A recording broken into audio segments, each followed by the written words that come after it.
Well, all right. Welcome everyone to the November 1st, 2022 CARD meeting. I'm Roger Rayle, Chair of CARD and Chair of Scio Residents for Safe Water, and I'm into my 30th year as a citizen volunteer watching over the Gelman, Paul, Danaher, 1,4 dioxane, groundwater contamination in Scio Township in Ann Arbor. So there'll be a few more people joining us, but for the first part of it, I'm going to turn it over to Jack Eaton, our Executive Director, to take over the rest of the meeting. I will point out, however, that we are recording this. It will be posted to YouTube when we're done. If there's some reason that you want to either don't say anything that you don't want shared, or tell us and we'll try to cut that part out. And if you're going to ask a question, for those of you that might be new, you want to introduce yourself when you first start talking. With that, I'll turn it over to Jack. Thank you. Thank you, Roger. I'm Jack Eaton. I'm the Executive Director of CARD. Beth has asked me to step in and do the minutes. I am assuming everybody's had a chance to review the minutes, and so board members are eligible to vote to approve or not the minutes for offer amendments. Is there any discussion on the minutes? Seeing no hands raised, all those board members in favor of adopting the minutes from the previous meeting, please raise your hand and or say aye. Aye. Aye. All righty. Thanks, Beth. Thank you. Is there anybody that does not approve of the minutes? So it seems it's unanimous. And we'll move along to item 3, old business. So Mr. Hamel, do you have anything new to say about the request for information that has been pending for a few months? No, they're still under the court-ordered confidentiality agreement, even with all the recent court changes. That's still in place because of the negotiations, former negotiations. The court has to take that off, and that has not occurred right now. So it's still the same. Now, there was an independent effort to pursue the information under the state statute. Right. We sent out a request letter under the state statute. We have had waited to see what's happening in the court. We haven't really revisited that. It is on the agenda of our internal review of the Gelman site.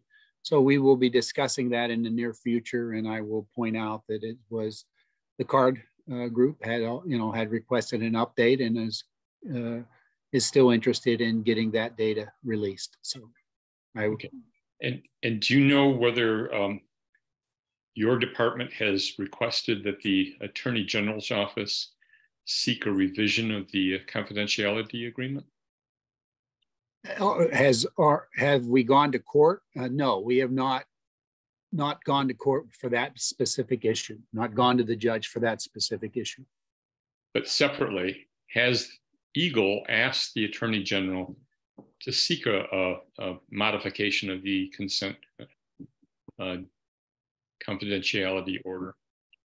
I don't think so. I mean, unless it was management. We have not done that officially to the AG, is what you're asking, not to the court, right?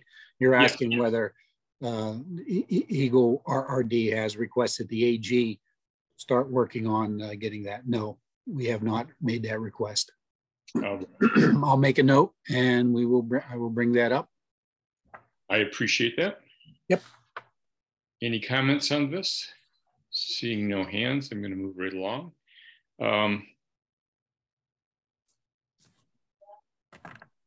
Is there anything to report on the MS4 violation or the GS? Yeah, we have some new information.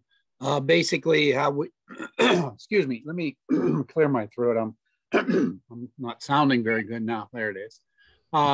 Basically, we have been pursuing the GSI work plan and MS4 violation together as EGLE WRD and RRD. RRD handles the GSI side of the GSI issue. WRD, along with the permit holder, Washtenaw County Water Resources Commissioner, would handle the MS4 violation side. We have been working together, kind of doing those together. What we have done, it was decided to move things forward. What we have decided, all groups have decided that we're going to separate those. So the MS4 issue, violation issue, is being pursued by basically the permit holder, Evan Pratt, with the assistance of our WRD. So they will be working on that side. The GSI work plan response that we are giving Gelman on the GSI work plan for the Allen drain system, which that work plan has been posted.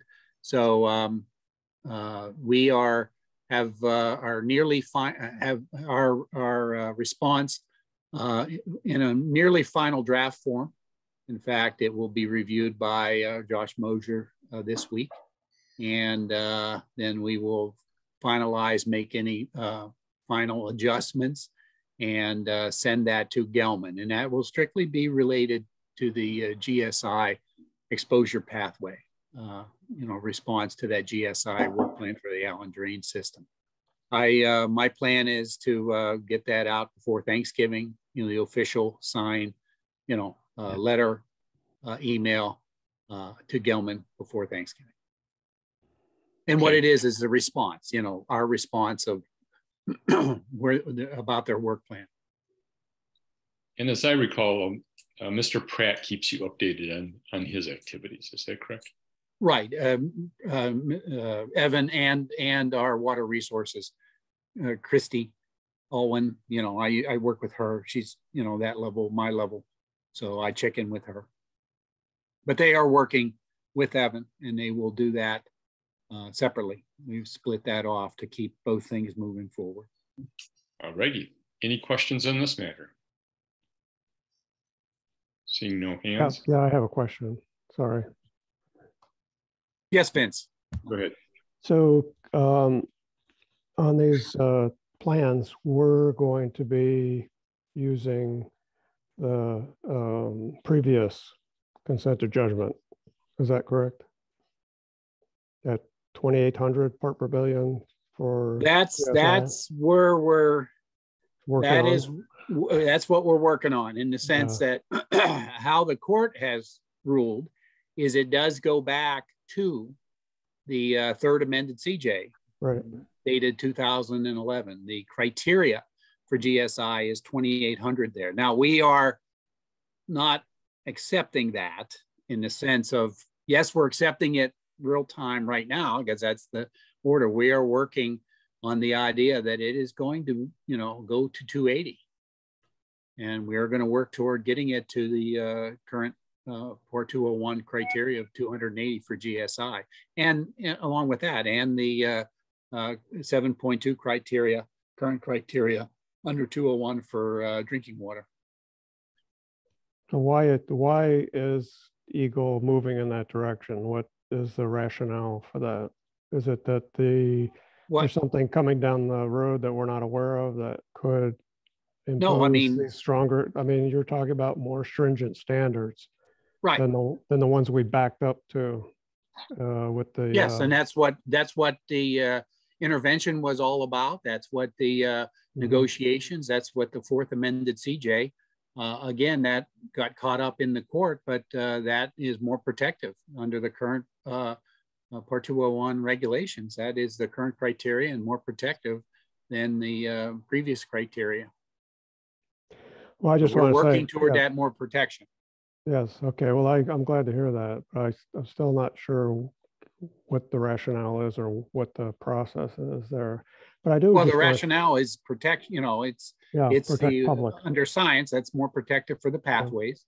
Yeah. How we are doing it is, we are engaging Gelman to modify. Can Gelman challenge it and say you have to go back to the previous CJ? Well, yeah, the court has said you got to go back to the previous CJ. So Right. yes, Gelman can challenge that, Okay, but we are, basically engaging okay. with them as EGLE, as we Mhm. did before prior to intervention to modify that third amended CJ. We are engaging them again to move forward to get a new modification to the third amended CJ to incorporate all the new criteria.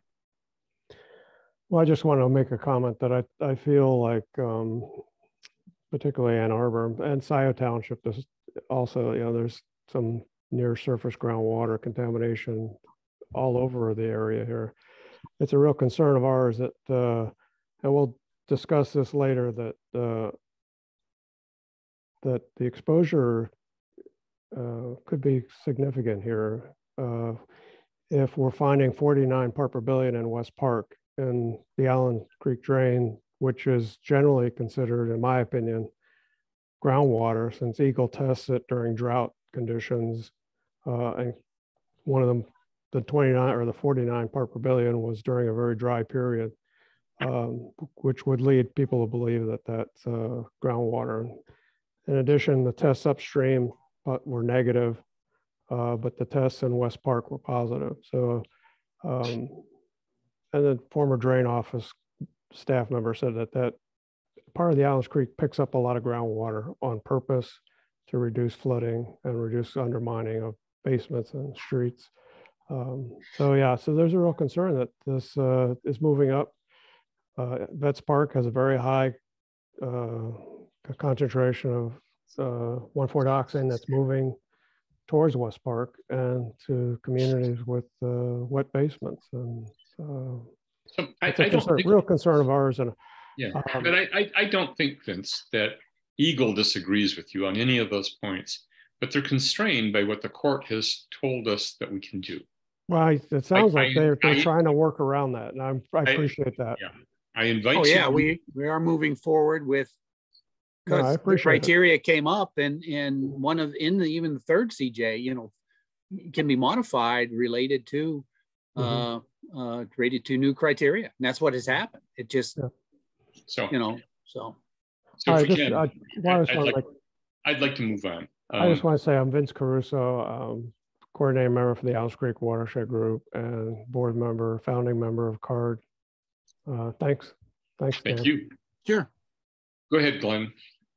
Well, I had a question. Dan, is your response letter to Gelman, is it for the West GSI area or the East area? No, it's for the Eastern area. The Eastern area, the current, it's the work plan that we're talking about is entitled the down gradient and Allen Creek Drain GSI investigation work plan. And so it's for the Eastern area. It's basically Allen Creek Drain around the West Park area is a good location. So that is what is currently being reviewed. Now, we did review already a Western area work plan, which is also posted, and they have done some tasks, some initial sampling of tasks last winter, some pore space, GSI related to groundwater venting to the unnamed tributary of Honey Creek there, down gradient or downstream of their discharge. So they have started that. There's a work plan to investigate that area of Honey Creek. That area also, the work plan also investigates the marshy area and also investigates the wet area near adjacent to Third Sister Lake. So that work plan has been, we reviewed that, gave them a submittal, and so they've kind of grabbed that. They haven't given us a final corrected work plan, but basically they're I'm going to be, as they said, they committed to doing work here in the winter when it's winter, when they can get into the marshy areas better. And so I'm going to be talking to them shortly, to not only as we review the Eastern area work plan, but to not forget about the Western area GSI work plan that's already been started and reviewed. And they are proceeding with that work in the west area, correct? Yes, they did some already last winter, but that's why I'm gonna remind them and make sure that is the plan for the winter, after, in most likely January, February, when So it's. you'll be covering that in more detail in your update, correct? When you show us the maps. Yeah, I can do that. Yes. So Dan, I meant to ask you if you have a date for your tests in West Park and the Allis Creek drain? Yeah, I do. If you want me to Okay. go over that now or under new business. I have it Whenever, down. if you have a date, that would be great. If you do it later, that's fine. Thanks. All righty. So I'm going to move on to the next item on the agenda. And that's Patti. Do you have anything more to say about the Sentinel well program? Just that we started today. So crews mobilized today and we started drilling this afternoon. So hopefully we'll be done in about 2 or 3 weeks. And in just the briefest way, can you remind us where those wells are? Yep. Garden Homes Park. So between Franklin and Fulmer, just north of Miller. All right. Thank you. Yep, you're welcome. Any questions on this matter? Is there anyone here from the Dingell team to bring us up to date on the Superfund site? I see none, so I'm going to move on. There's no further information on the Intervenor matters from me anyways. Kathy, Knol, do you have any information you want to share? Not on the Intervenor update. There's no new information as far as I know. It appears that the interveners are not going to appeal to the Supreme Court. Well, that is correct. Okay, thank you. That was a question, a leading question, but yes. Yeah. Any questions about that? So moving on to the homeowner wells. It seemed to me that you told us last month that you're done testing wells for this year. Is that correct? That's correct. We've done our final round. All right. So do you have any new information about the KOC property?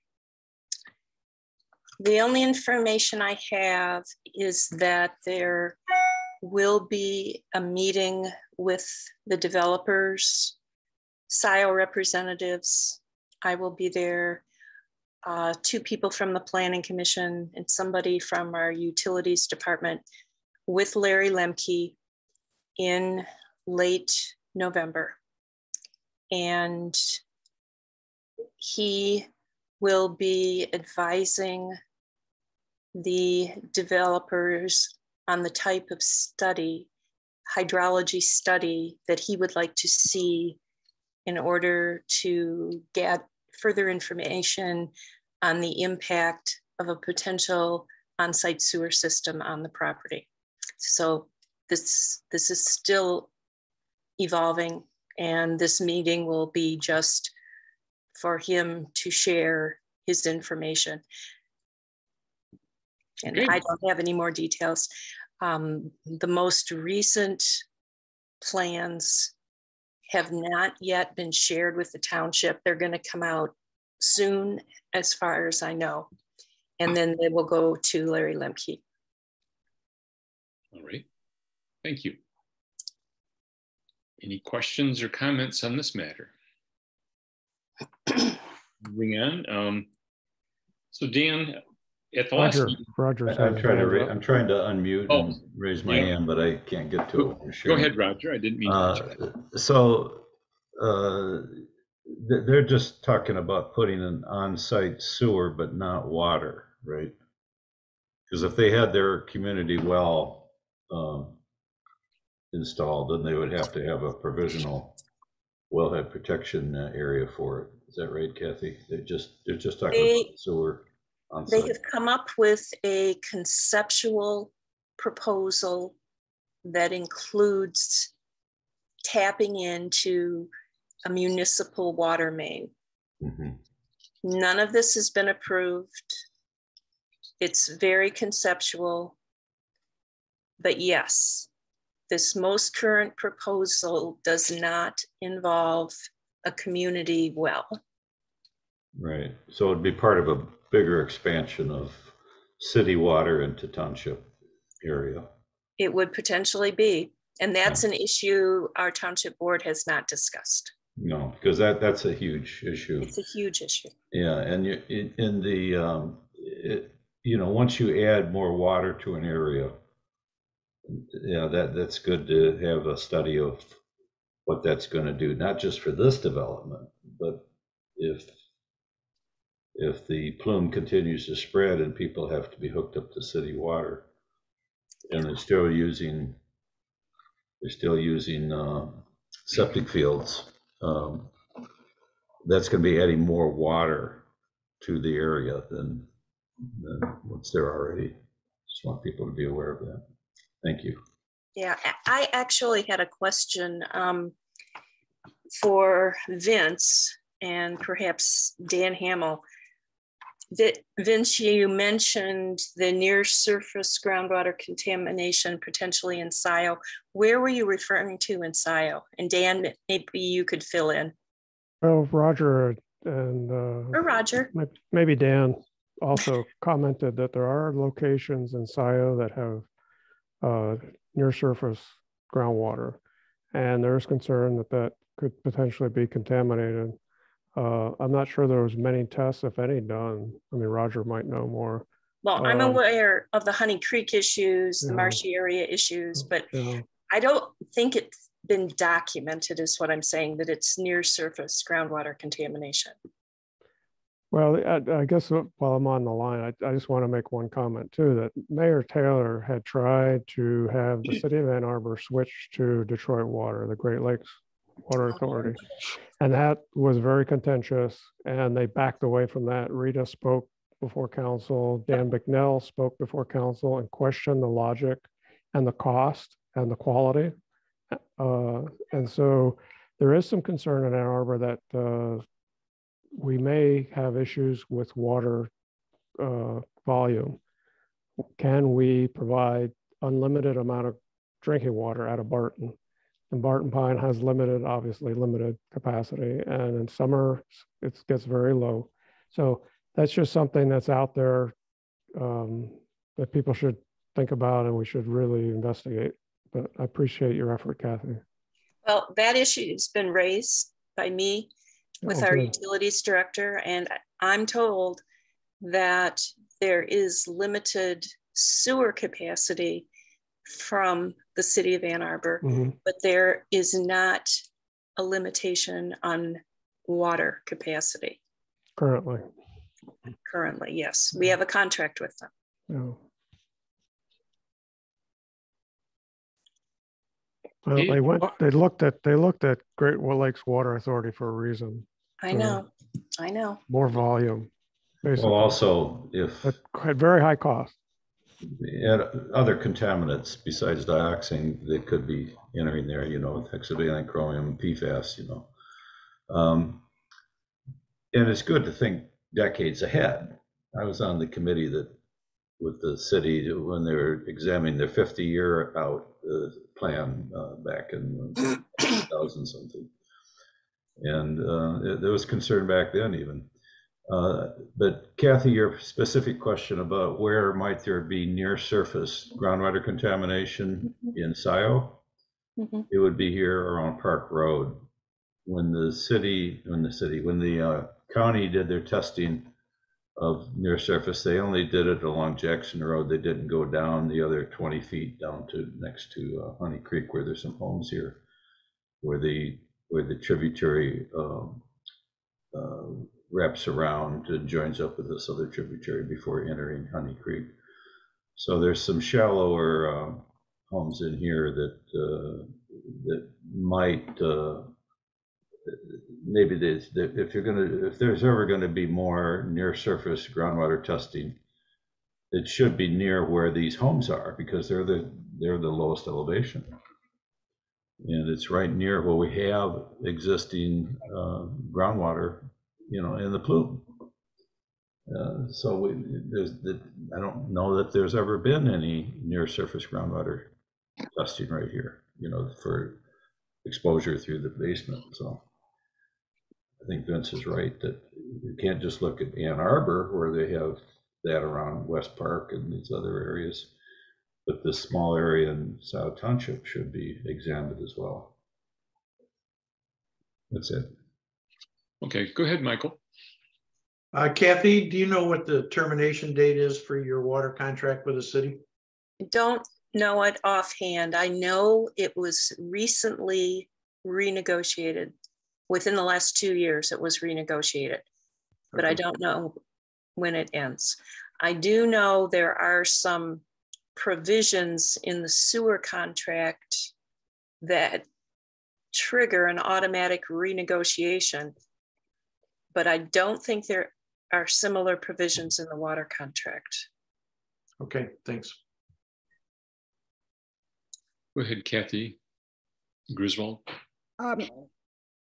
Yes, there's been significant false information on Twitter and out in the community.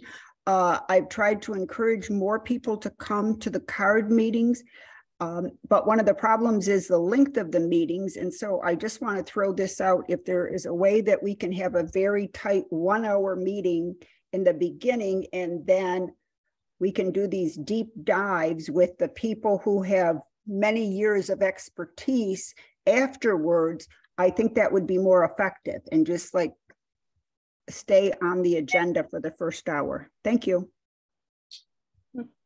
I certainly try. I know you do, and I'm just adding some more encouragement because there are so many things to talk about, but maybe we should do it in an informal second hour. Thanks.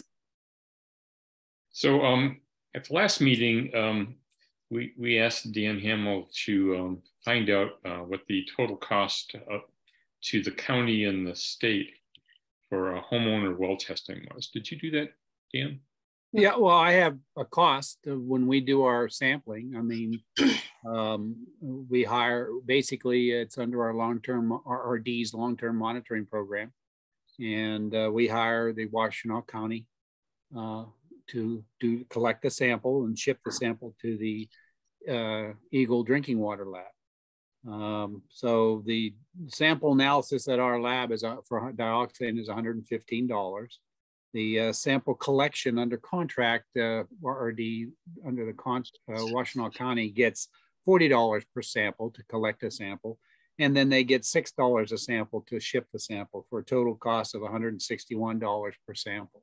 So for example, next year, we have expanded out our estimated or our number of wells. We're going to be collecting 244 samples next year because of what has occurred and from the sampling of Scio Township. So you would multiply that out. So next year, that cost to RRD is going to be $39,284. So do you have any idea what the cost for this calendar year was?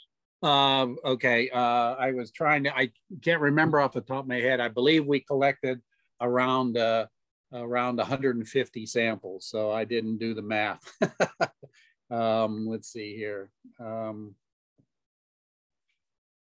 And it was the same cost this year as for proposed for next year, about 24,000, between 24 and 25,000 at 150 samples.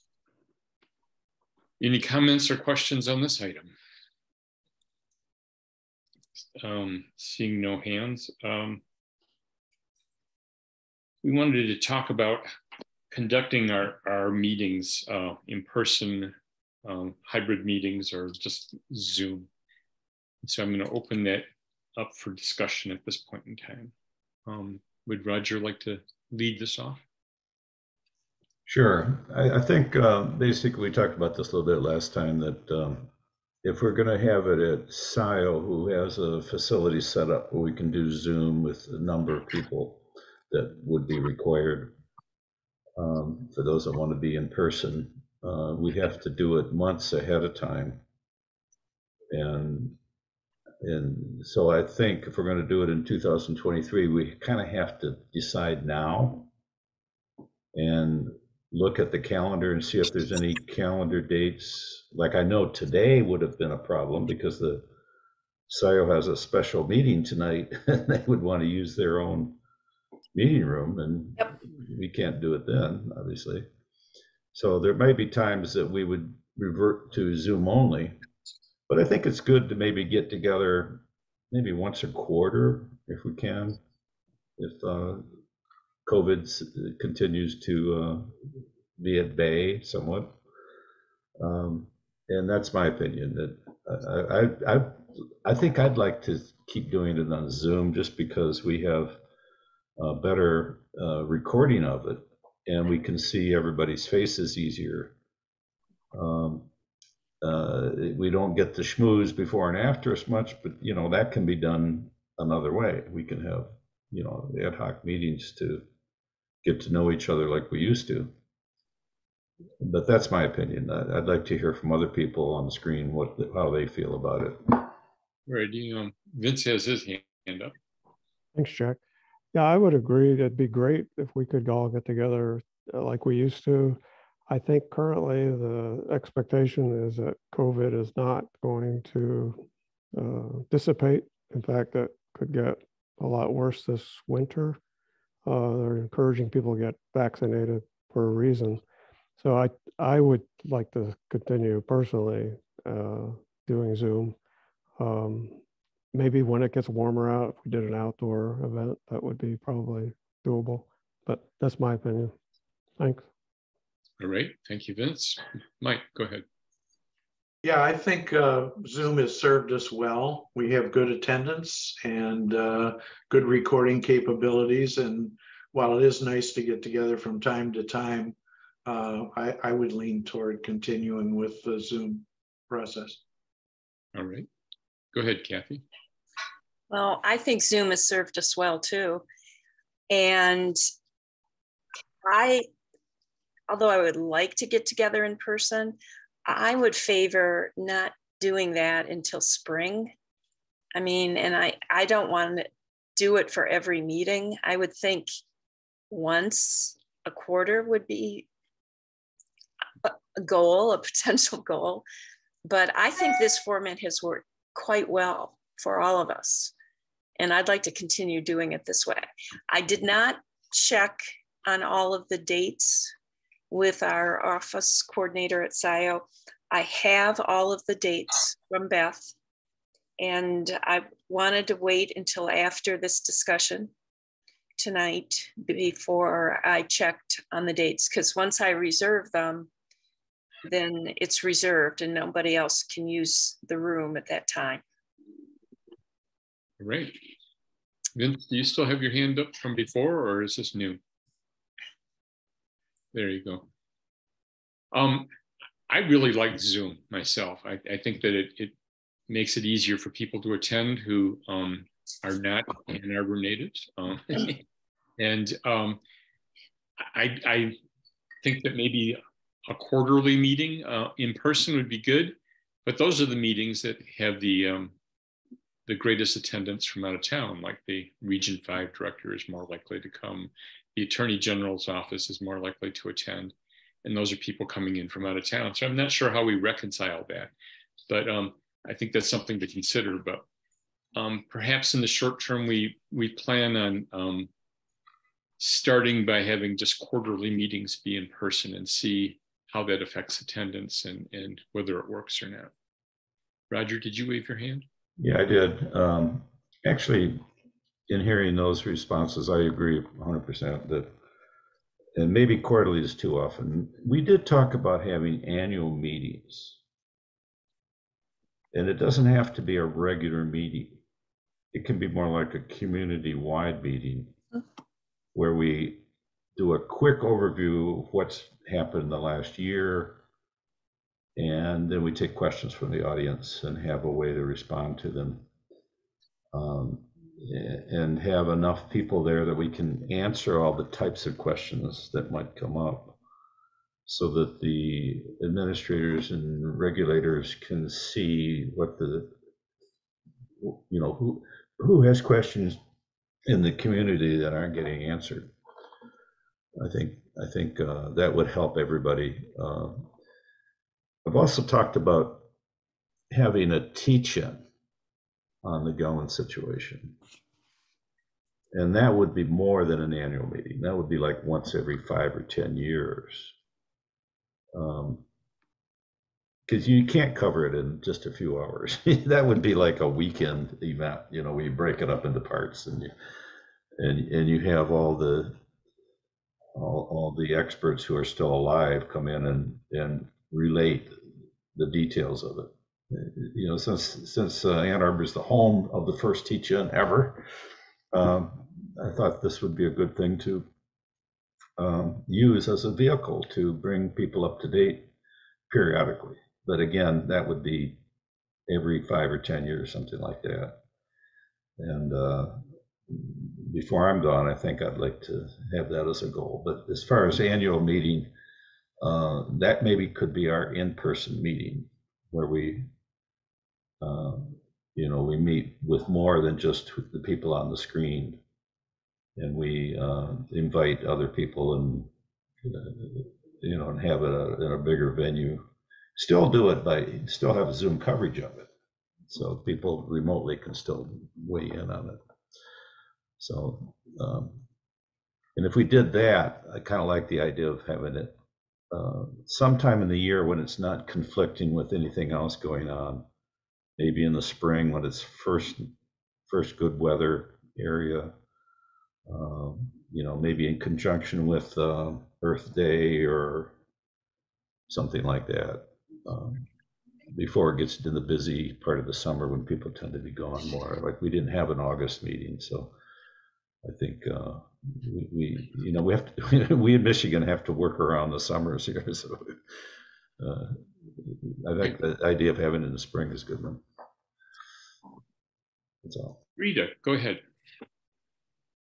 I do not favor having the quarterly meetings as in-person meetings for the reasons that we said, that these are people coming from out of town.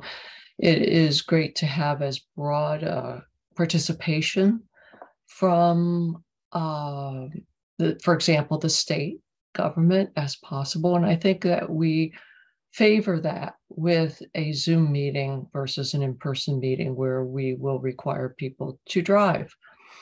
I kind of like the idea of it being less frequent. Roger's idea of an annual meeting or a biannual meeting in person would be enough.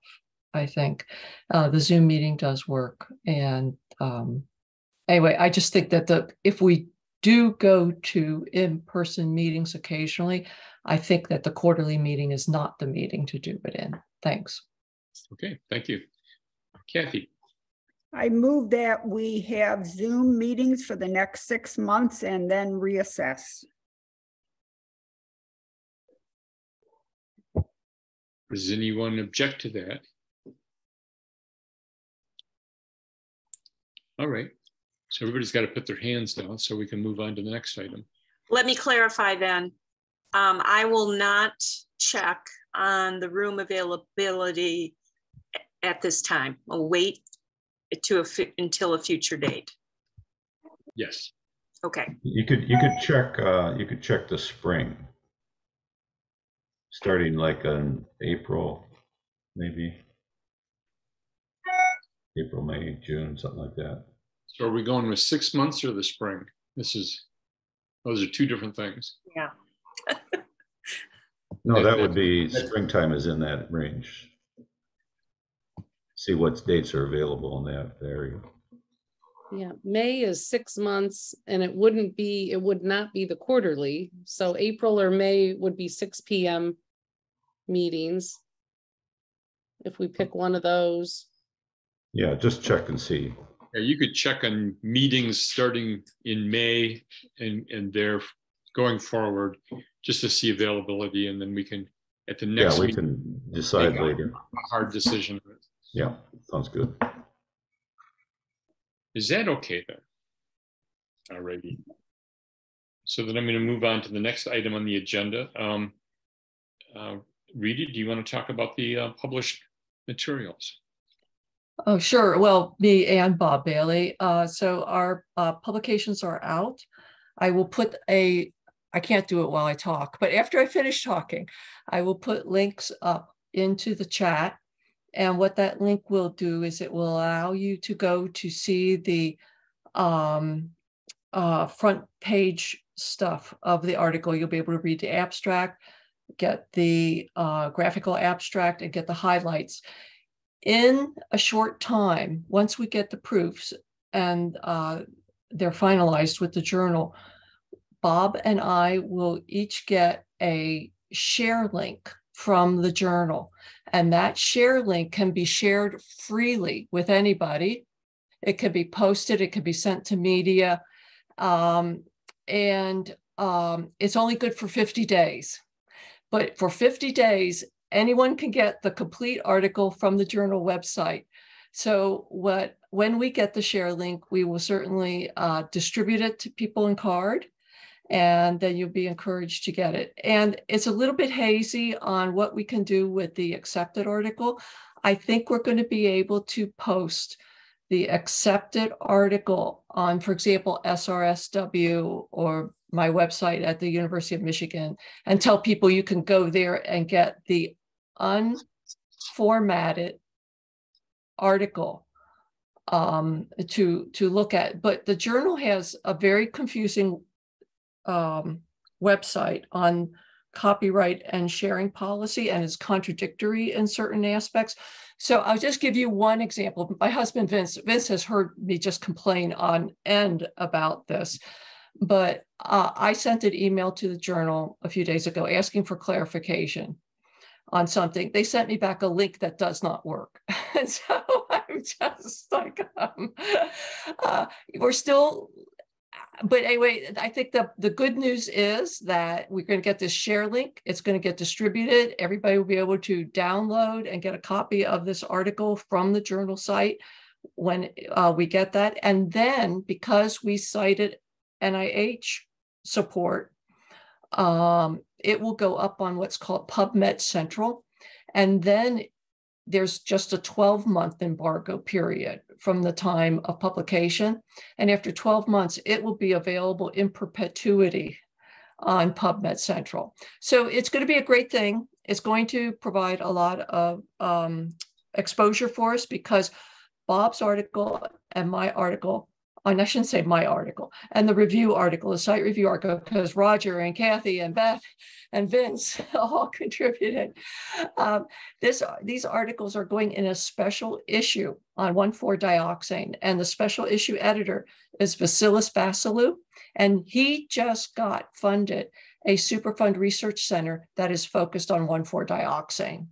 And he asked me to be on the external advisory committee.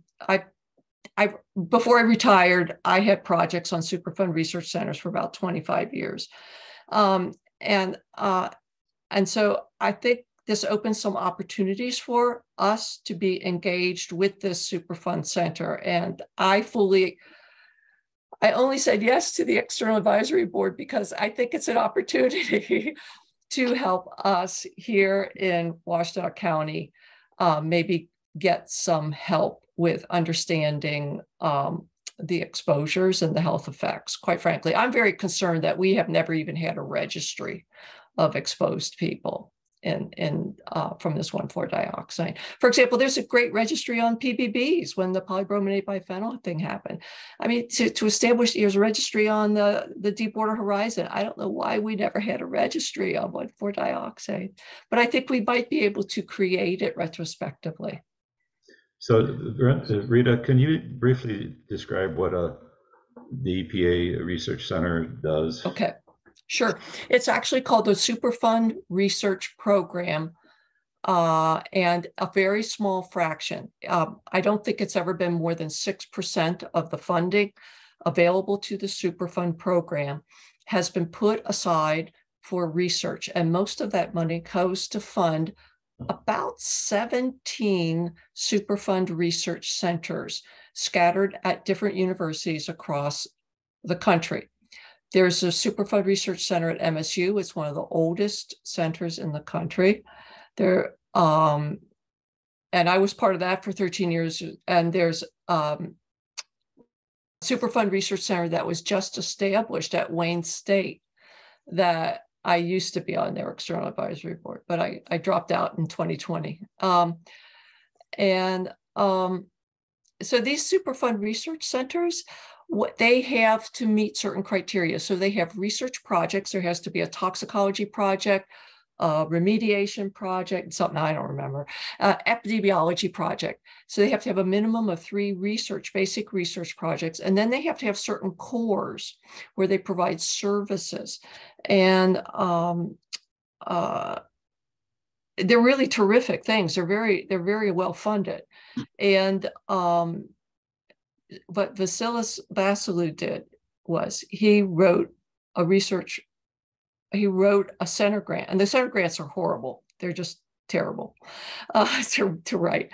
He wrote and got funded a grant for a research center that is focused on 1,4-dioxane. And I should have gotten the abstract. I can put a link. I'll put a link in the chat to his center. But the center objective is to study in laboratory, animal, and human effects of 1,4-dioxane alone and in combination with common co-contaminants, with their main health outcome in the as written is liver toxicity. But I think, quite frankly, as soon as he starts looking at it, he's going to expand it to kidney also. But right now, that's the way it is. That's what his center is. So that's at Yale, right? That's at Yale. Yeah. So, but there's they're terrific. I mean, it's a great opportunity for us. So they have a community outreach core. But I don't know. I asked him to, because I'm on the external advisory committee, at some point I will get the entire grant application, and then I will know a lot more. Right now, all I have is the abstract. That's good that you have. So before I turn it over to Bob, can you describe just briefly what your article covers? Sure. Thank you. I'm sorry, I meant to do that. But so the article is there are 2 articles, and my article is a review article. I should say this is a terrible way to say it, but the article I'm first author on is a review article of the Gelman site. And what we do in that article is we do the history, and we also talk about the current changes in exposure and detection in groundwater and surface water. And what would I say about that? I think that's it. It's really, I think it's really helpful. I think it's great because, honestly, I was astounded by what I didn't know, despite all my years of being involved in this.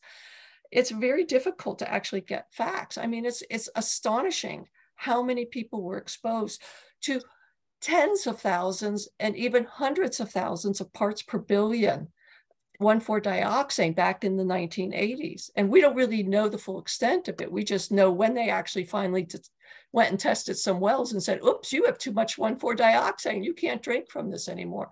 We don't know how long those people were drinking. I think it's a great history. I think it's easier to read than Engelbert's thesis was wonderful. And that's now available through the University of Michigan, that master's thesis, which is the older one, but it's long. This is a lot shorter. So it's a little easier to get through. And so I'd like to give Bob an opportunity to describe his article as well. Go ahead, Bob. Okay.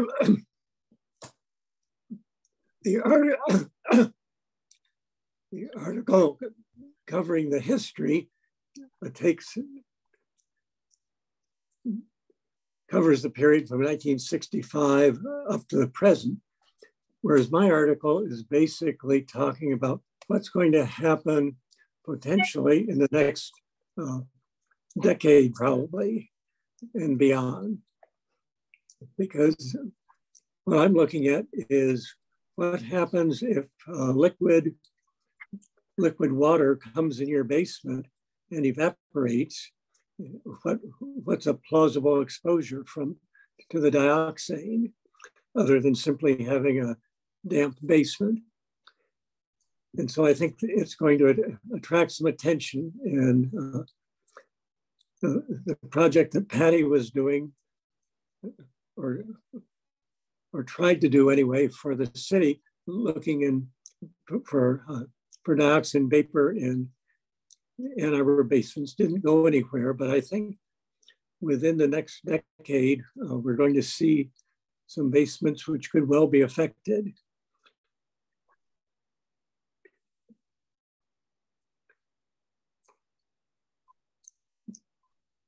What I did was what inspired this write-up was the fact that the EGLE standard for vapor intrusion, that is dioxane volatilizing from the groundwater underneath and making its way through the soil and through your concrete floor, following the standard, well, approximately the standard EPA calculations, indicated that anything up to 1900 parts per billion would be okay right under your basement floor, assuming there's no contact between that water and your basement floor. And I simply didn't trust that. So I started off, and what I wound up with was suggesting that if it's 150 parts per billion, roughly a tenth of the EGLE number, and it's in contact with your floor and your basement seems damp, so maybe you should test for dioxane in your basement.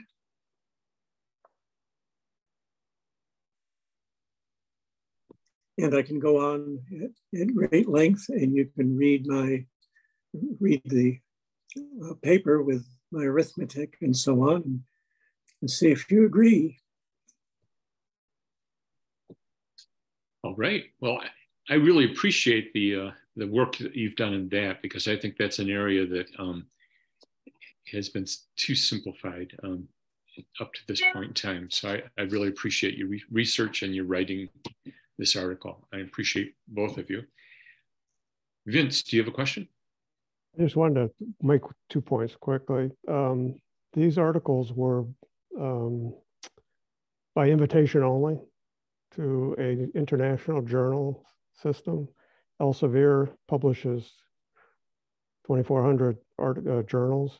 Bob Bailey's work is significant in that he shows that 150 part per billion could be dangerous in people's basements in a mechanism that has not been published previously. He's the first person to produce this for observation, and is significant in that it could lead to major changes in how 1,4-dioxane is dealt with, other chemicals as well.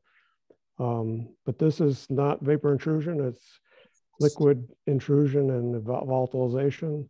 So EGLE has had issues with trying to even define what that is. And I think Bob has really helped EGLE and Michigan and Ann Arbor move forward. And I think, Rita being on the advisory board is going to be significant as well. And I think we need to potentially use Vassilou's grant to potentially look at 1,4-dioxane exposures in Ann Arbor and Scio Township, because this is a unique environment where this is almost in its pure form. And we could get a significant epidemiological study and findings from our experiences. As bad as they are, we may be able to get something good out of it. 1,4-dioxane is a very common and difficult contaminant all over the country, if not the world. So thanks Bob and Rita for all your work. Appreciate it. All right. Any other comments or questions of our authors? I would note that Rita has put the links in the chat window if you want to pull that up and find those links. And with that, and seeing no further hands, I'm going to move on to the EGLE updates. Dan, you want to take it away? Yeah, Roger, I need you to share the screen. I need to share the screen. I think you have to give me permission, I believe. Is that right? What I'm saying. And then I got to give you permission. Hamel is now a co-host. Yes. So I can try to share it here? You should have gotten that. Yep. Yeah, you should be able to. Okay, tell me when you get when it's showing a map of the Gelman area. Well, We see it. Okay. Oh, there This is the a map that I've been showing at the CARD meetings. It's related to a map that was we generated as part of the implementation of the response activity order. So I just wanted to give an update of where that order, as we said earlier, has been vacated by the appeals court. So, but there has been some work that has been accomplished. Some monitoring wells have been installed and activities have been completed. So basically, they installed here at the beginning of October the last of what is under the old Fourth Amended the draft Fourth Amended CJ response activity order where these were called Sentinel wells. This is the proposed expansion, under that response activity plan. So these wells have been installed. They're as it shows here. There's a 2-well cluster at 148, 2-well cluster at 149, and a 3-well cluster at 150. These are now, because we've gone back to the third amended, the prohibition zone is along right along here. So these are right on the edge of the prohibition zone as the older wells, 129, 121, 120. So these are but they have been added. I do not have a sampling of them, the installed wells. I have vertical profile information. There really was, I have that information. I'm expecting that they sampled them here, and I'll get them in September, and I'll get them shortly as the September monthly report or monthly lab report I get from Gelman. But then they also, what was installed or required was this location E, it was MW 147. It's down there, the former Montgomery well here. It's a 2-well cluster there. And then these were all installed last year before the end of the year, if you remember my discussion. These again were part of the response activity order. These locations here are they're still trying to get access. It's near the movie theater along Jackson here.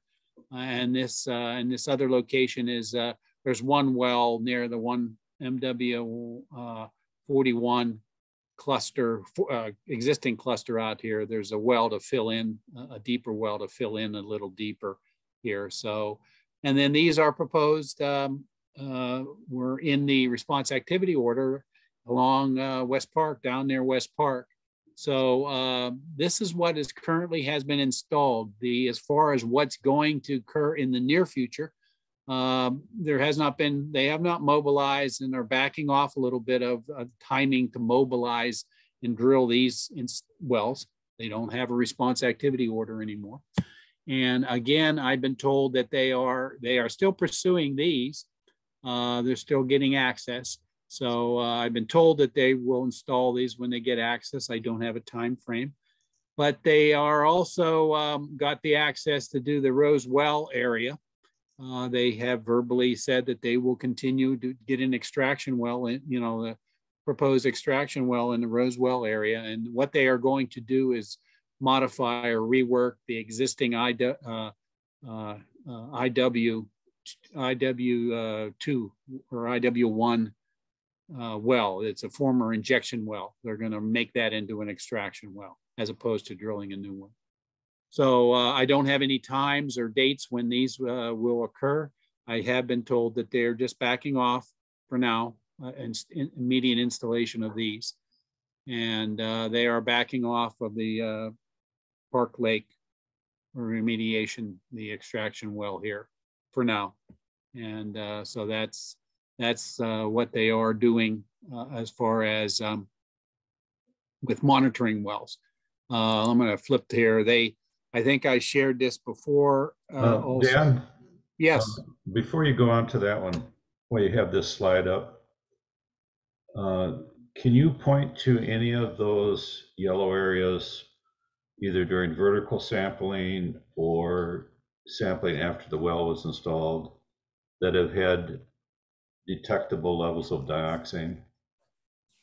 Yeah, just a second, Roger.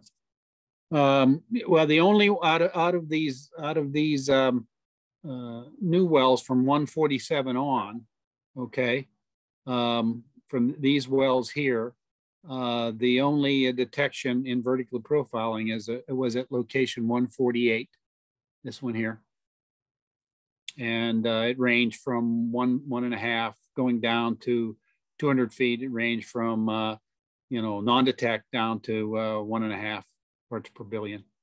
Okay. And the detection levels were, was at their lab, so it's a one part per billion detection level. So I thought there was a vertical profiling hit at 144 too. Maybe I'm wrong. Historically, yes. So over here, there definitely was some some hits, and in this I think 146 location. But again, right. And those are in the database. These ones over at the left are in the west. Well, the vertical profiling is not in the database. It's separate. No. So I kind of have a separate spreadsheet. Just do we have all the well logs for those? No, we do not have the well logs. I have data on the installation because I had to make spots in my database for these new ones that started after. When can we see the well logs for those? Well, I have not gotten them from. But when should we expect that? I mean, we normally. I have asked for the well logs, and said they are finalizing. They gave me data. They gave me information. Right. I have the XYs, the dates installed. Don't we normally get the well logs like in a month or two? In the past, yeah, they have done that. Yeah. That has had that happen. I just do not have the well logs. I have the well logs for everything from last year. Any of these. Yeah. But the new ones I do not have, but I have data. So I made spots in the database because I'm anticipating getting analytical. And I needed to put that information. Yeah, thanks, Dan. One other quick thing. Can you send me each month your file that you use to present here? Because I'd like to have those for the archive. Oh, you mean the figures? Yeah, you do this in a PowerPoint or spreadsheet. Oh, I just do it I just have them on PDF. Okay. PDFs, yeah. Send me the PDFs after each. Okay. Just before or just after. Yeah, so I have those for the archive. That's all. Thanks. Yep. Then I wanted to also point out, and I did this before, they haven't done anything new here. This is on site. They had under the response activity orders, they were required to install three extraction wells. They installed 2 of the 3. TW25. This is the marshy area. There's the ponds. They installed TW24. They had done that some time ago, and then then down here. They did a test boring down here at this plan near Third Sister Lake. They did a test boring to try to install another extraction well. They did not get good geologic material, water-bearing material, so they did not install a well. They have 2 new wells. These are in line. They're into their treatment system. There's data available on the database on what the monthly concentrations are, and they are in the 2,000 plus or minus part per billion range for both of these. One of the other areas that they had done, as I said before, let me go back to here. This former pond area, they have done a phytoremediation as required in the response activity order. This is kind of it's not the as-built, it is the proposed design of that phytoremediation area. So they have trees planted, and I do not have an as-built yet of exactly how many of these they got in, but they did phytoremediation there. And they are backing off the phytoremediation for now because of the change in the requirements under the response activity plan in the marshy area. They also are backing off or haven't identified when they will, when and if and when they will implement. There in the former burn pit area, there was in the response activity order, there was a heated soil vapor extraction system to be installed. They did some preliminary utility movement work. They knocked down the tower there. They took off some asphalt, but they're stepping back for now. And I do not have a date when that will be reinstated there. Again, we are engaging with Gelman to keep things moving forward with it, with these same activities, response or remediation activities that were identified in the response activity order. So, but they're not under a court order now, so we're negotiating with them. We're talking to them about that. Let's see here.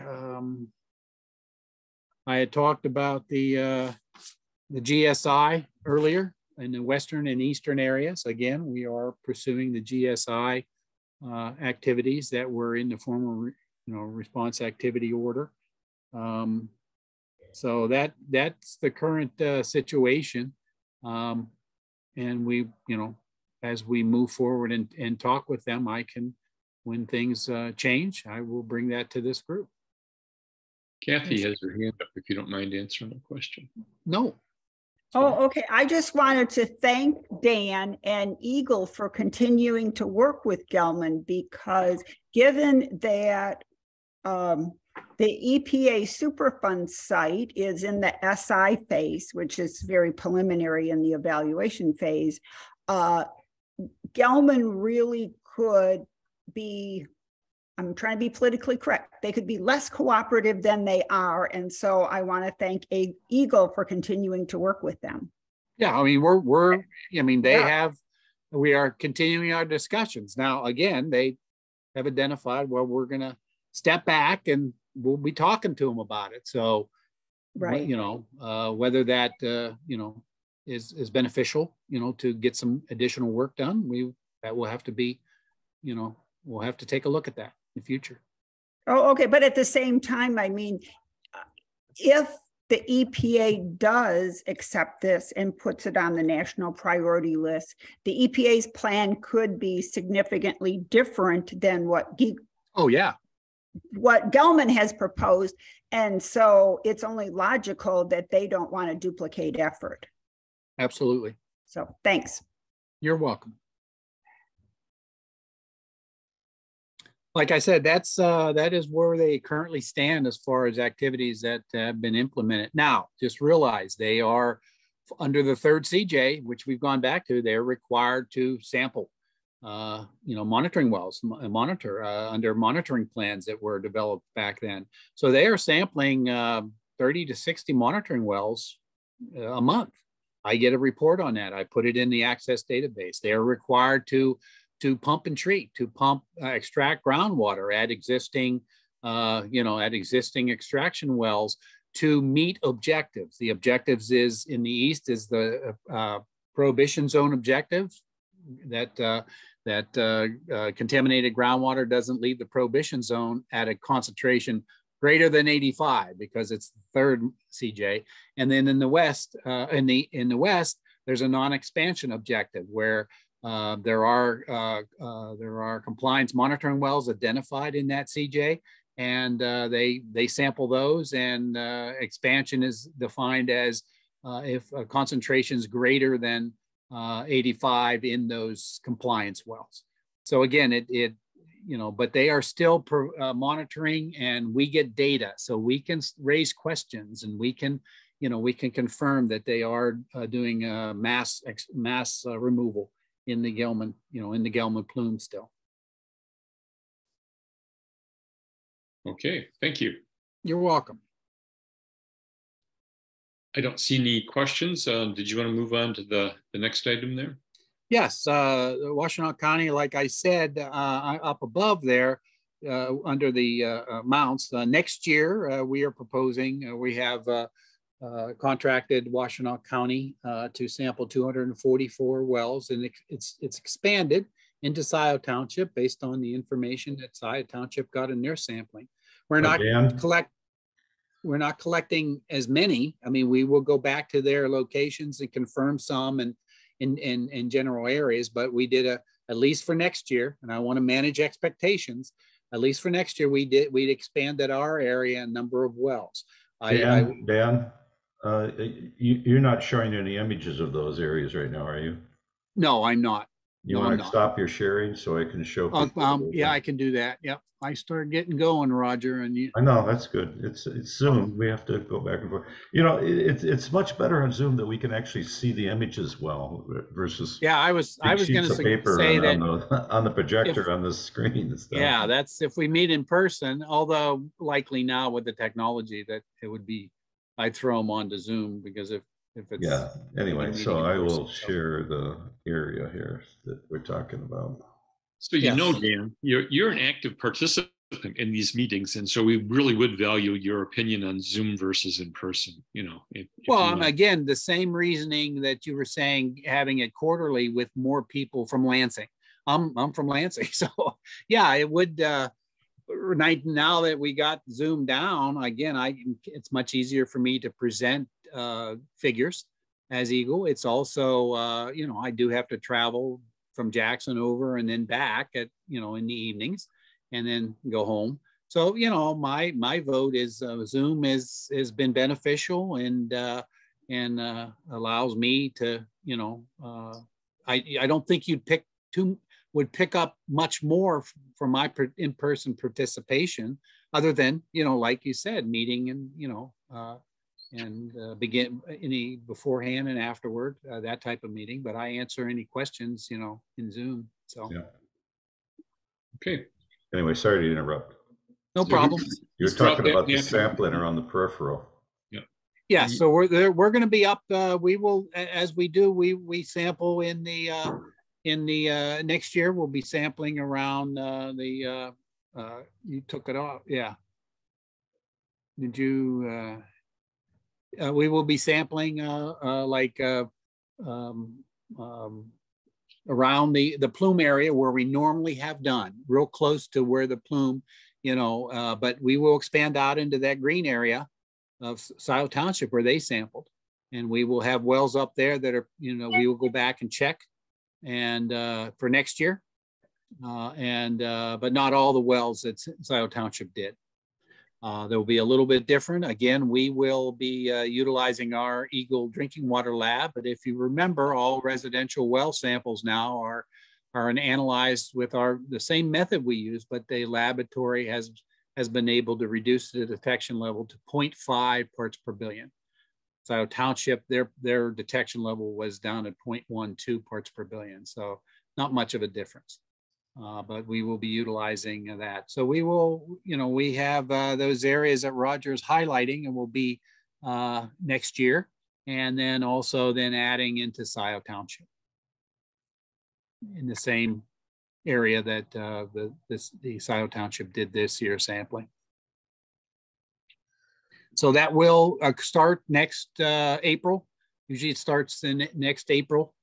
And it will continue. There will be no more one difference. There'll be no two wells being sampled twice a year. A lot of time up to now along Elizabeth, we've gone in and sampled some of those wells twice a year, in the spring and in the fall. We've just cut that down to once a year for all wells that we're going to be sampling.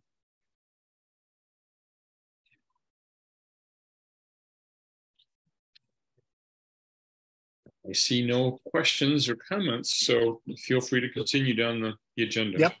As far as I don't have any update on the Honey Creek, the renewal of the current NPDES permit, or well, you know, or the First Sister Lake. If you remember, there was an application put into for discharge, getting an NPDES permit under the response activity order for First Sister Lake.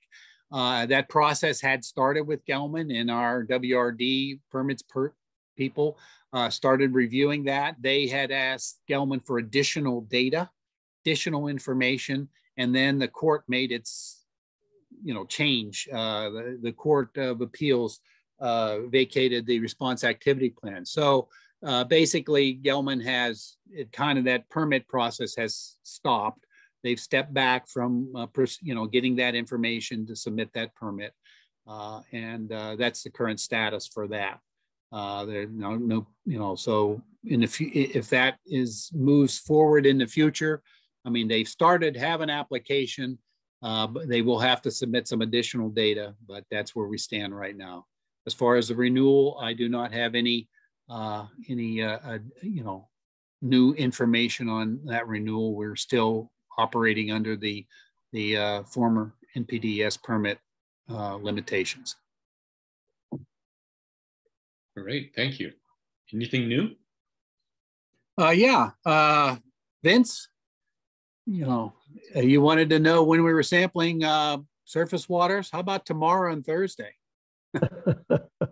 We are sampling surface waters. Hey, it's great weather. Yeah, that's one of the reasons we did it, is we're trying to get you know, some dry weather. We are sampling the surface waters tomorrow and Wednesday and Thursday. Tomorrow and Thursday, we will sample the Allen Creek drain. We will wait until Thursday afternoon. I've been coordinating. We have to get the manholes opened up by Washtenaw County. So sometime after lunch, we just have to probably, you know, sometime 1 or 2, somewhere in there, we will be sampling at the those West Park area, Chapin, and then down on 8th Street, the manhole and the Slauson Middle School area. Yes, Slauson, and the shallower drain, you know, stormwater grate. So that's, but we will do, we have 24 locations all over, and the same as last year. So we will get this year's data. It'll take probably a month, you know, we'll sample, submit it to the lab Friday, and it's likely there, I think they're on about a 15 working day time frame now. Well, great. Thanks for the You're welcome.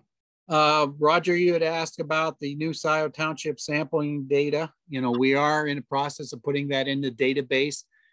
I have to do it, at least our database is set up kind of one at a time, the addresses. So I'll commit to get them in the database by the end of the year. I was more concerned to make sure I had new data. You know, I wanted to get the new monitoring wells prior to the court doing its thing. So I concentrate on that, but it's a slow process. I mean, I have to put those in from the addresses, but I have posted the actual lab data sheets from those samplings up, other than the last event. So I will post that probably within the next month on the database, not on the database, on the actual lab data sheets in the documents table that is on our webpage.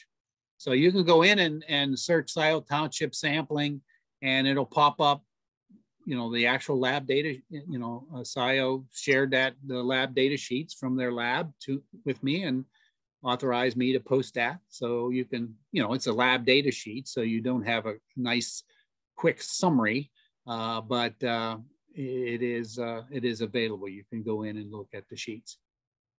All right. Let's see, do I have anything? Nope, that's all I have. And does anybody have any questions? I have one question, if I could, real quick.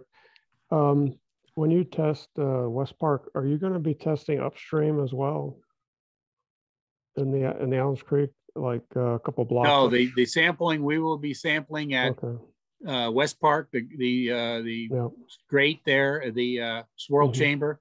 We will Yep. be sampling at Chapin Street, and then we will be sampling on the 8th Street for that zone. We will not be doing what we have going upstream. We did that back in 2019. We did that 6 months of sampling on a bunch of upstreams. We're not going to do that right now. Okay, well, I just asked because there's some pushback from some government officials that what you're testing in the Allens Creek is not what we say it is. I know that there was tests upstream and it was non-detect, and at West Park it was at detect. I just know that former drain commissioner office person said that it picks up a lot of groundwater in West Park, and so when it's dry like it is now, that water is gushing through that pipe, and so basically what you're testing is groundwater, is my opinion, and I think other people have said that as well who are knowledgeable, but there is still debate about it amongst some people. But again, for the GSI exposure pathway related to the Allen Creek drain, their compliance point is the discharge of the Allen Creek drain to the Huron River.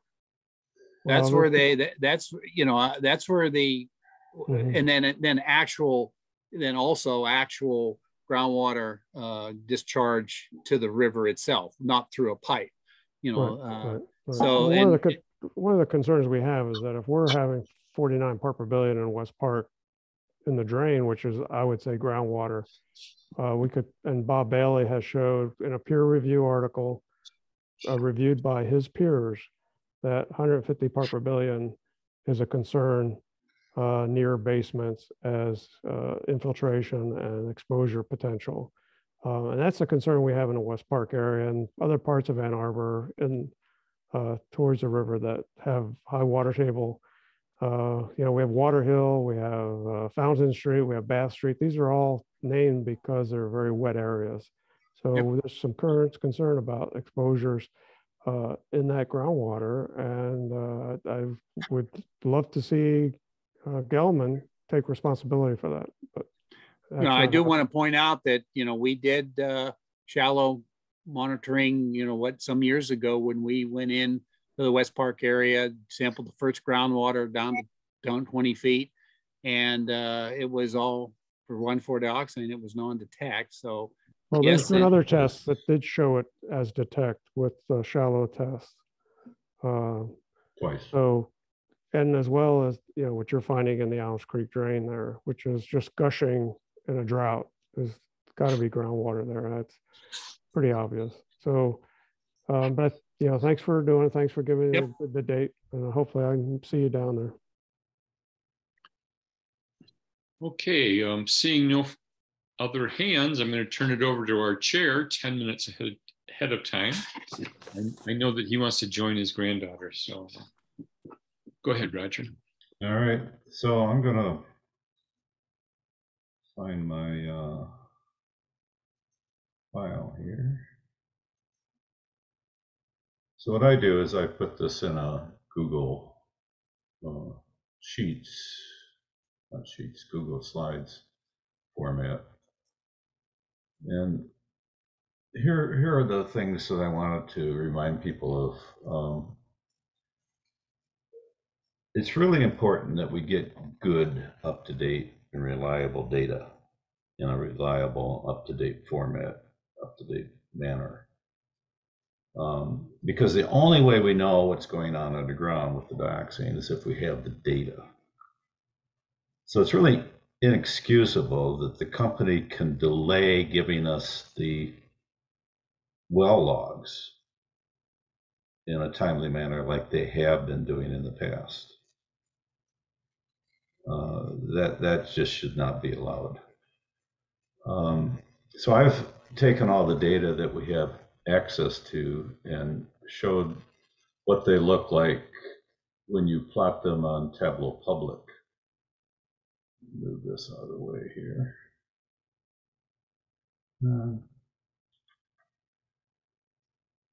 So by going to SRSW, there's this section here that talks about Tableau Public and all these different formats. And so we get things like this that show a map view of it and you can take the time slider over here. Is everybody seeing this okay? You seeing a map? Yeah, okay. And then you can click the, once it reloads, you can click the play button and see how dioxane is spread over time.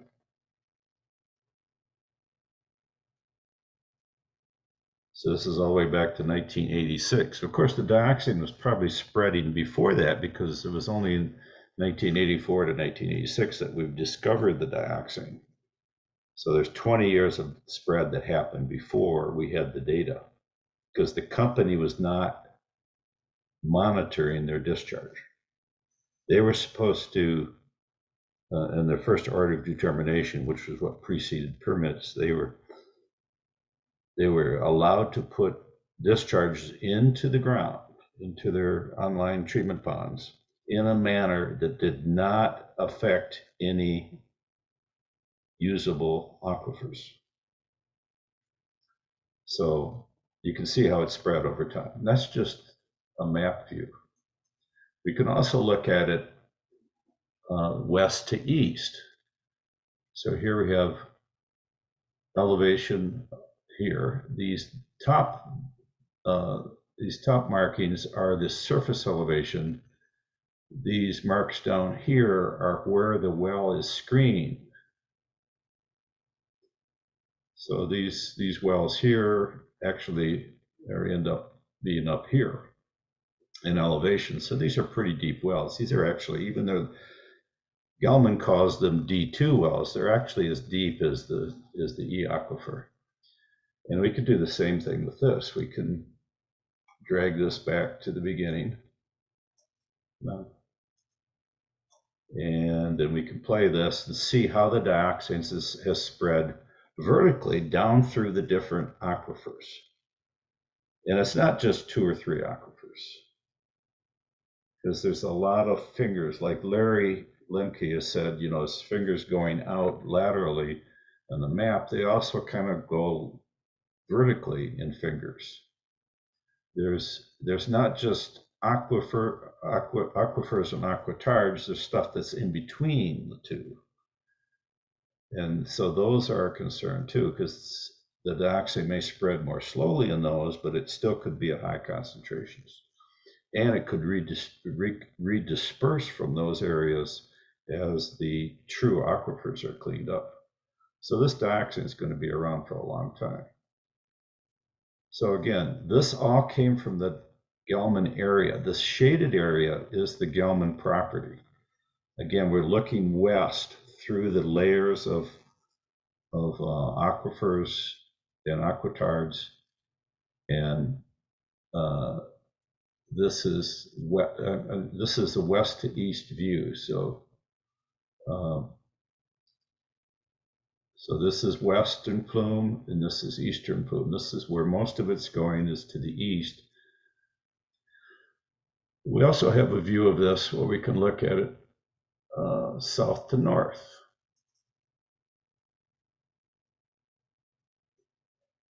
And again, if we refresh this and drag it back to the beginning,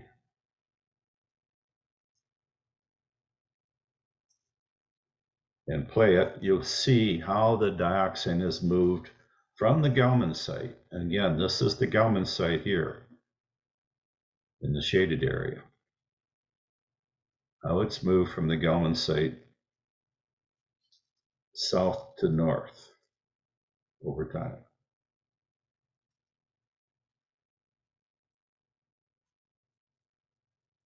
So there is some contamination going south, the southwest area, and also to along the tributary of Honey Creek.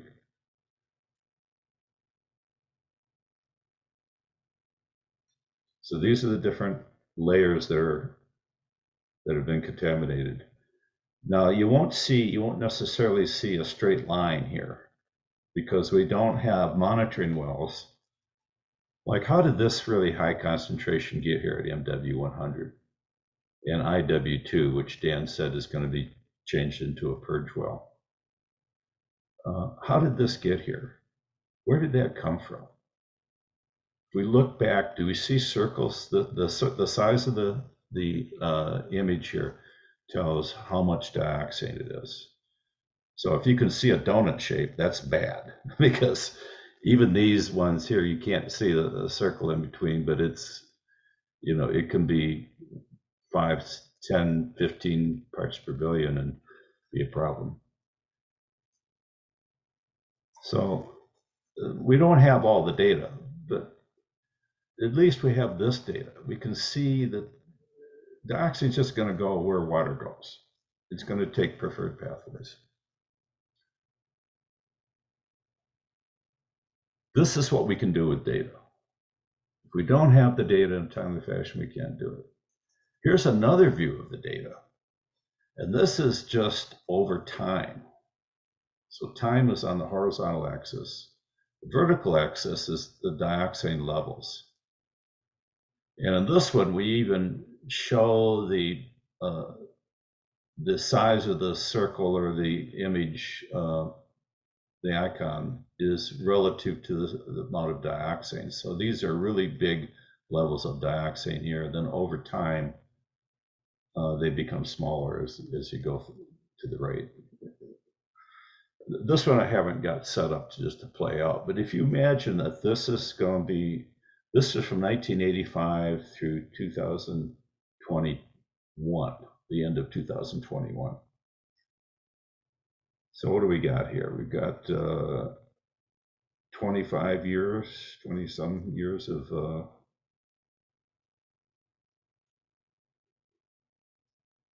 30 years of data.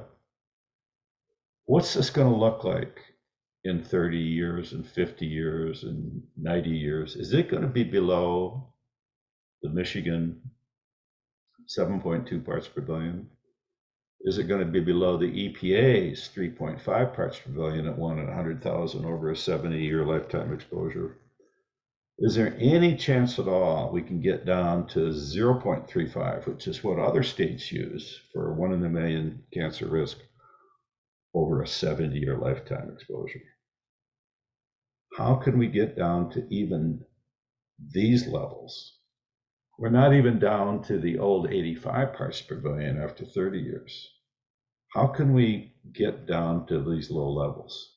And if we don't, what other wells, what other water supplies are going to be contaminated over time? This is what the data shows that we've got a lot of work to do. And we have setbacks like what happened with the court putting us back 5 years, basically, in terms of what the company is, quote, required to do. And it's going to be up to EGLE to get the company to do what needs to be done to get down to these levels.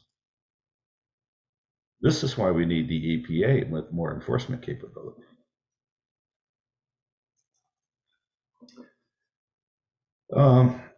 Talking about data, I'm going to bring up Google Earth and just quickly go through some of these things. By the way, the donuts you see here are all the positive hits that we have data for. Let me turn off this one layer that's overlaying this. And I turned on briefly. And that's EGLE's sampling a few years ago where they did shallow groundwater sampling. So this does not include EGLE's shallow groundwater sampling. This does not include things that Vince and others of us are concerned about with vapor intrusion. This is just dioxane in the aquifers. This is not near surface exposures. That's another whole layer we don't have enough data on. But these are all the hits over time. And of course, on Google Earth, we can see this over time. By the way, this overlaying map here are all of the Scio Township sample points. And the yellow are where there have been hits. So what I did is, if you take this forward, these are the hits over time, how we got to this point. And the yellow aren't in the database yet, so I just show them on the map here. Once we get that from Dan, those will show up as circles as well, because these are hits of dioxane. Now, where do you, and by the way, we don't have all the elevations for these, but the ones I was able to find is that these tend to be at a certain elevation of range of aquifer. Deeper than my well, for instance. Mine was tested and was non-detect. But there's one very prolific aquifer here, apparently, that might be an ancestral stream bed that fed in, that led to these surface tributaries here. So there might be actually a couple paths here, or it might be just one path straight north. And the fact that the one well that Dan was talking about, and there's vertical sampling here that they put between these monitoring wells that had a hit on it, would be another sample point that we're going to have here that indicates that there's this northward movement of low levels of dioxane. At least we think they're all low levels, but we don't have all the data yet. And of course, this is only 30 years of testing. We don't know what it's going to be in 90 years or that. So this is to give everybody an idea of what we're up against. There's a lot of dioxane still left here. They're not being required to clean it up as fast as could have been. And we need to get back to an aggressive cleanup, and the EPA would be a way to do that. By the way, I was going to start mentioning the old data. There's some data that's not being included in the database that might be relevant now that we see all this stuff going north. If we go to the 95 database and plot that, we will plot first. These are all of the places, all the ones that just popped up here, are all the places that we had data for in 1995. It's not in the current database. Some of them are down here, but a lot of these aren't. So we have some baseline data for some of the wells in Scio Township that shows non-detect, at least at 1 part per billion. But that's not in the current database. I would hope that EPA expands the database to include all the data that we have available. Now, if we turn off the non-detect ones, then we're only talking about these yellow diamonds. And there's some of those that aren't in the database. And those tend to be homeowner wells or company wells that were shut down because of contamination. It seems to me that's important data, because it's part of the total. But it's not the whole total, because here are the wells in Scio Township.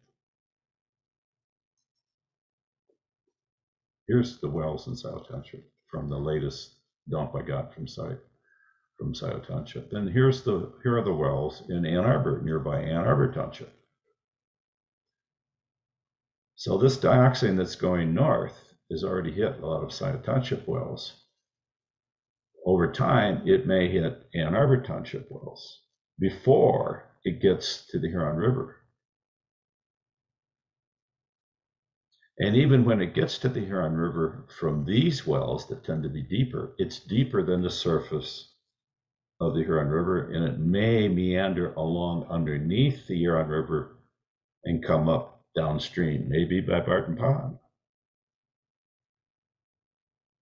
And there won't be any testing of that, because you don't normally drill down through rivers to see the underlying aquifers if it's coming up. So those are some of the challenges we have, but it all depends upon getting good, up-to-date data. We have some data from MDPH, Michigan Department of Public Health, Michigan DNR, and Michigan DEQ, which again changed its name a few times. Not all of that data is in the database, surprisingly. And it really should be. It's really part of the same organization. It's all Michigan State sampling data. We'd like to go back and fill in the parts that are missing from that. As far as how deep the aquifers are, where the wells are screened, that's part of the well logic system. There's a lot of wells that are not in the well logic system. It'd be good if we had some kind of a program to go in and fill in the missing data in well logic, so we can have a better idea of how deep those hits are, so we can know where that dioxide is vertically as well as laterally. Soils and burn pit sampling. The biggest samples of those were in 88 and 98. They were supposed to be done every 5 years. There's been proposals to do it. There was apparently some secret sampling done in the range of 2015 to 2017. We can see those because we can see sampling wells in the burn pit area. It even shows on Dan's map, if you zoom in far enough, you can see the wellheads where they had to strip the asphalt away, and the wells were still there, because they're not going to take out the wells to take down the water tower. Same with the secret sampling in the marshy area. That, you know, we saw those what looked like roads in the marshy area. Well, that wasn't revealed until we brought it up at a CARD meeting back in 2016 and 17. We still don't have the data for that because it's part of the confidentiality agreement, even though you know, that's 5 years old data we don't even have. There's an issue of usable aquifers. In the old days, there was a determination that the shallower aquifers were not usable aquifer. The water in shallow areas around Gelman was not usable. It's not a usable aquifer. Well, tell it to the water, tell it to dioxin, because it went, as you saw from the visualizations I had, that all came from shallow areas. It might not have been usable aquifer, but the water in those unusable aquifers became water in usable aquifers, and that took the dioxin with it.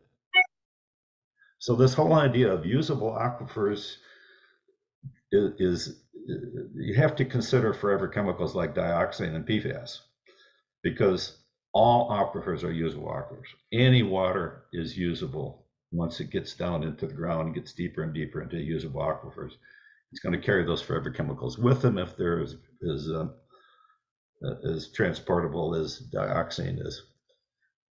So people have to think about that. There's no distinction on usable, unusable aquifers for forever chemicals. There's some other things here that were wrong, like the Gelman database conversion, that we never got full resolution of why they lost some of their data during their conversion. So Roger, before you move on, Rita's had her hand up for a moment. Let's see what her question. Let me just finish these two. So the vertical sampling during when there's a new well going in the Gelman site, because something happened to their existing well and they put a new well down, they better damn well do vertical sampling, because there's a lot of these layers that were missed they didn't put a screen in every layer that had contamination. Some of that contamination is still there. We need to know how much it is. And you can see an example of that when you look at TW14 versus TW17. One of the few times they actually put two wells in and did vertical sampling all the way down, just a couple years apart, and we saw 21,000 parts per billion that was there that shouldn't have been there, and yada, yada, yada. So I'm going to end that part, and I think that's pretty much all I have to say. Rita, what's your question? All right, so I'm thinking about the opportunities we might have with the Yale Superfund Center, because, wait a minute, let me just turn off my heater here, just a sec. Sorry, because I know that makes a fan noise. They will have resources, they will have money. And I'm just wondering what, this slide, for example, you've got hot links to it, but we won't, can you share this slide with the hot links? I assume these hot links go to something that's up on SRSW website? That's right. Okay. So what I'm thinking of is, I don't know what Vasilis wants to do, Vasilis Vasilou wants to do, but I think we have an opportunity to say to him, we may have the human population that can allow you to be a comparison group for understanding exposure, health effects from exposure to dioxane alone versus with co-contaminant, the common co-contaminants, the chlorinated hydrocarbons. So I guess what I'm saying is, if this slide pulls together all the database, all the data that you have available, that would be great. Or if you could do that, I think that would be great. And maybe we could have a phone call, you, me, and Vasilis, to just ask him, is he interested? Pulling together. You hear what I'm saying? Good. Yeah, absolutely. That's my intention, is to show this data is not pulled together. Right, but we will have resources. See, this is the thing. They'll have graduate students and technicians. But it's got to be done. It's got to be done over decades. I understand that, but I'm saying they have resources. We need to set up the process for pulling this together. Well, and I've been advocating for this for years, and we don't have the process. I know we should have had a registry, but we have addresses, and we have well concentrations at addresses. And I think that someone who is getting paid and has time and resources can then take those addresses and find who lived at those addresses at the time of those well samples being taken. And the company should be paying for this. The polluter should be paying for this. Well, you know what? But this Superfund Center, this Yale Center, has a mission, and we could plug right into it. I hope. It's I think all good. I'm trying. Yeah, I actually sent an email to the what's his name? How do you pronounce it? Vasilis. I actually sent an email to him congratulating on the center being set up. Great. Saying we here at CARD and SRSW stand ready to work with you, because we have what may be the largest 1,4-dioxane of its type for sure in the country, if not the world. But I think what they're going to ask, because I tried to get people interested in, epidemiologists interested in this years ago at U of M, 5-10 years ago. Yeah. And it fell through. And it fell through in part because I didn't know some of this data existed, some of these resources existed. And that's what they're going to want to know. They're going to want to know, what do you have to give us to start? And that's what we need to be able to tell them. So that's all I'm saying. That's all. So 2 quick things here. First of all, this presentation that Roger has had up on the screen for his discussion is linked in the agenda. You can pull this up. Yeah. So you can download that and click on those links, and it'll take you where you need to go. Second thing is that we're running a little long now. And so I'm going to call on Kathy, and then we're going to move along. Go ahead, Kathy. I just want to remind people that we are not a polluter pay state yet. So I share Roger's frustration, and what solutions do we have politically? Is there anything that we can do other than get all of our friends to go out and vote next week? Short term. And I'm wondering, now that we have a new, more environmentally focused president at the University of Michigan, if there's any opportunity there. So I would note that polling shows that Dana Nessel is neck and neck with her crazy opponent. And it would be like worse than Bill Schuette. I shouldn't go off on a political rag here, but I just want to encourage everybody to vote. And go ahead, Rita. Very quickly, there is a new center, a cancer center that was established at the U of M, and I am trying, but I think I'm hoping that this Superfund Center at Yale is going to be a stimulus. It's called MyCares, MICARES. And they are supposed to be interested in looking at environmental contaminants and cancer. I immediately, emailed who I knew is involved in that center, and I got a polite, "Oh, we may do this someday" kind of response. But I think that if they find out that Yale is getting involved, it just might work to our advantage to get U of M involved. Kathy, I absolutely agree with you. Competition is good.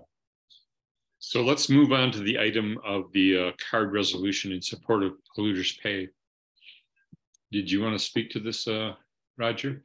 Yeah, basically we have a resolution that James put together, and we've preliminarily voted on it, but then we found a typo basically that we want to correct and revote. So Beth is going to take care of that before the next meeting. It's just to make sure that all the ducks are in order. I mean, we should have a few more eyes on it before we vote on it next time, I guess, so we can catch any little typos like this. So we can't vote on it tonight? We could, but it's preliminary. What do you think, Beth? According to the bylaws, everyone needs a week. We need a week to vote. So I'll circulate the corrected one again. I'm going to let last month's eligible voters, as well as if there's anyone that now is the 3 of 5 this month, we're just going to combine it together, and I'll send it back out. Okay. Thank you for doing that. Yeah, Thank you. And by the way, this is why it's important that we know who is on the screen, who is at the meeting, because that's how we determine if you've been at 3 of the 5 last meetings. Okay. Did you want your hand up, Rita? Okay. All right. Okay, so we're going to take care of that. Are you done, Roger? I am done. Good job, Jack. Keeping us on schedule. Well, we're not done. Number 6. Are there any non-agenda items? Oh, good here. Sorry. Seeing no non-agenda items, I want to remind you that our next CARD meeting is Tuesday, December 6th, and 10 a.m. quarterly meeting. And I look forward to seeing everybody. It'll be by Zoom. I have to call on James before I conclude this meeting. Well, one I wanted to do very quickly, and I had to respond just in terms of the discussion a moment ago. We talked about EPA funding. This resolution that we're talking, just to remind everybody, supports urging for our support for EPA funding. So just leaving it there. Thanks, guys. Thank you. Thank you, everybody. I appreciate everybody's work. I hope that Beth's voice gets better so she can speak up. And with that, I conclude this meeting. Thank you. Bye, everybody. Thanks, everybody. I got to go take pictures of my everyone. granddaughter seeing her new house. Good seeing you. Safe travels, Good seeing you, Roger. Beth. See ya. Bye, guys. Bye. I'm ending it now.